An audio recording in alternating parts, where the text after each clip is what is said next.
येत्या काळात विधानसभेचे बिगुल वाजण्याची तयारी सुरू आहे। याच दरम्यान कल्याण डोंबिवलीत मात्र एक मोठी राजकीय उलथापालथ पाहायला मिळणार आहे। डोंबिवली येथील शिवसेना शिंदे गटाचे युवा सेना सचिव दीपेश म्हात्रे हे आज उद्धव बाळासाहेब ठाकरे गटात जाहीर पक्षप्रवेश करणार आहेत। मागील कित्येक दिवसापासून दीपेश म्हात्रे हे उद्धव ठाकरे यांच्या संपर्कात असल्याची चर्चा होती, मात्र आज अखेर या चर्चांना पूर्णविराम मिळणार आहे। डोंबिवली येथून शिवसेना उद्धव बाळासाहेब ठाकरे गटात प्रवेश करण्यासाठी दीपेश म्हात्रे हे रवाना झाले आहेत।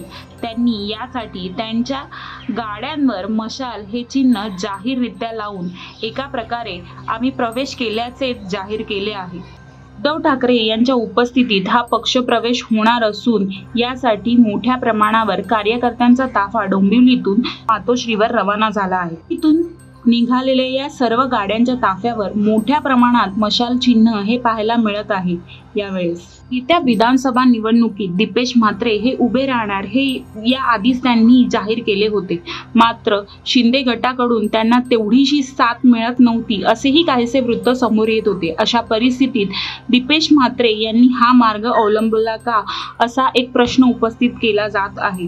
या दरम्यान शिवसेना उद्धव बाळासाहेब ठाकरे गटाकडून त्यांना तिकीट दिलं जातं का हे पाहणं देखील तितकंच महत्त्वाचं ठरणार आहे।